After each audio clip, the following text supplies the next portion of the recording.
আসসালামু আলাইকুম। আমি বাশার আপনাদের সামনে আবার হাজির হয়েছি।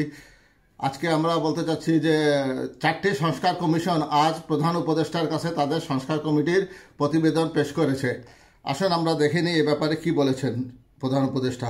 সংস্কার প্রতিবেদন থেকে শুরু হবে নতুন বাংলাদেশ, তার ভিত্তিতেই সবকিছু। প্রধান উপদেষ্টা ডক্টর মোহাম্মদ ইউনূস যে চারটি সংস্কার কমিশন তাদের প্রতিবেদন জমা দিয়েছে তা খুবই গুরুত্বপূর্ণ উল্লেখ করে প্রধান উপদেষ্টা অধ্যাপক ডক্টর মোহাম্মদ ইউনূস বলেছেন, এ সংস্কার প্রতিবেদনের মাধ্যমে যেটা গঠন করা হবে বা যার উদ্দেশ্যে এটা করা হলো, এটা থেকে গণঅভ্যুত্থানের একটা চার্টার তৈরি হবে, যা হবে নতুন বাংলাদেশের একটা চার্টার। এটা মতৈক্যের ভিত্তিতে তৈরি হবে, নির্বাচন হবে, সব কিছুই হবে, কিন্তু চার্টার থেকে সরা যাবে না। বুধবার 15 জানুয়ারি সকালে তেজগাঁওয়ে প্রধান উপদেষ্টার কার্যালয়ে এসব প্রতিবেদন হস্তান্তর করেন কমিশনের সদস্যরা। এরপর বৈঠকে বসেন প্রধান উপদেষ্টা প্রফেসর ডক্টর মোহাম্মদ ইউনূস। প্রধান উপদেষ্টা বলেন, এটা শুধু একটা আনুষ্ঠানিকতা নয়, এটা এক ঐতিহাসিক মুহূর্ত। বহু ধরনের কমিটি হয়, রিপোর্ট প্রকাশ হয়, আনুষ্ঠানিকতা হয়, কিন্তু আজকের আনুষ্ঠানিকতা সেগুলোর চাইতে অনেক ঊর্ধ্বে। আজকের এই ঘটনা ইতিহাসের অংশ হয়ে থাকবে, কারণ ইতিহাসের প্রবাহ থেকেই এই কমিশনগুলোর সৃষ্টি হয়েছে। একটা ধ্বংসপ্রাপ্ত জাতির হঠাৎ পুনরুত্থান হয়েছে, মাথা চাড়া দিয়ে উঠেছে, এমন অভিমত ব্যক্ত করে প্রধান উপদেষ্টা বলেন, সেখান থেকেই ইতিহাসের সৃষ্টি। আজকের এই অনুষ্ঠান সেই ইতিহাসের অবিচ্ছেদ্য অংশ। এটা বিচ্ছিন্ন কোনো প্রতিবেদন নয়। আজ যে প্রতিবেদনগুলো আমরা হাতে নিলাম, অবশ্যই এটা আমাদের দেশের জন্য বড় একটা চর্চা, কেউ সেটা অস্বীকার করতে পারবে না। তিনি আরও বলেন, আমরা একটা নতুন বাংলাদেশ গঠনের স্বপ্ন নিয়ে সেটার কাঠামো তৈরির কাজ আপনাদের হাতে দিয়েছিলাম কমিশনের মাধ্যমে। স্বপ্ন আছে এখনও, সেই স্বপ্নের রূপরেখাগুলো তুলে ধরতে হবে। এটা শেষ নয়, এটা একটা অধ্যায়ের শুরু হলো।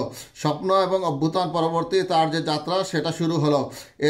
এর বড় একটা অংশ এ প্রতিবেদনের মধ্য দিয়ে প্রতিফলিত হবে যে তোমরা কি করতে চাও। এটার মাধ্যমে আমরা সবার সঙ্গে আলোচনা শুরু করব, সবার মন এতে সায় দিচ্ছে কিনা, অঙ্গীকারগুলো পূরণ হচ্ছে কিনা, এই আলোচনার রসদ আপনারা তৈরি করে দিয়েছেন। ডক্টর মোহাম্মদ ইউনূস বলেন, এর মধ্য দিয়ে সবার মতৈক্য হবে, আর কিছু অংশে সবাই একমত হবেন। তা না হলে আমরা কি স্বপ্ন দেখলাম? আমরা নিজেরা স্বপ্ন দেখলাম, আর সেই স্বপ্নে মানুষের অংশ নেই, সেটা তো হতে পারে না। আমরা সেই স্বপ্নের কতটুকু এখানে নিয়ে এসেছি, সেটার জন্যই এই আলোচনা। এটা বাইরে থেকে চাপানোর কোনো জিনিস নয়, ভেতর থেকেই উদ্ভূত একটা জিনিস। আগামীতে মতৈক্য প্রতিষ্ঠার জন্য যে আলোচনা হবে, সেখানে কমিশনের সদস্যরাই নেতৃত্ব দেবেন জানিয়ে প্রধান উপদেষ্টা বলেন, যেহেতু আপনারাই তাদের পক্ষ থেকে স্বপ্ন দেখেছেন, কিভাবে তাদের স্বপ্ন আপনাদের সঙ্গে একাকার হয়ে যাবে। তার মাধ্যমে আমরা যেটা গঠন করতে যাচ্ছি, তার উদ্দেশ্য হলো এটা গণঅভ্যুত্থানের একটা চার্টার তৈরি হবে। ওই যে নতুন বাংলাদেশের একটা চার্টার, সেই রকম চার্টার মতৈক্যের ভিত্তিতে তৈরি হবে, নির্বাচন হবে, সব কিছুই হবে, কিন্তু চার্টার থেকে সরে যাবে না।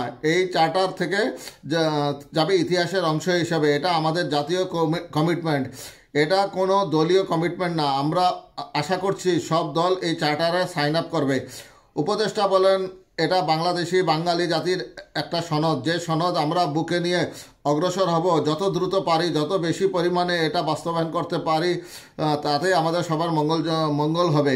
ভবিষ্যতে যে নির্বাচন হবে, এটা হবে এই চার্টারের ভিত্তিতে। সেটাও যেন ঐক্যমত্যের সরকার হয়, পরবর্তী সরকারও যেন ভুলে না যায়। চার্টারকে আমরা ধরে রেখেছি, যত কিছুই হোক এটা যেন হাত থেকে ছেড়ে না দিই। তা না হলে এই স্বপ্নের যে কন্টিনিউটি, সেটি থাকবে কি করে। আমরা সেই স্বপ্নের কন্টিনিউটি চাই, বাস্তবায়ন চাই।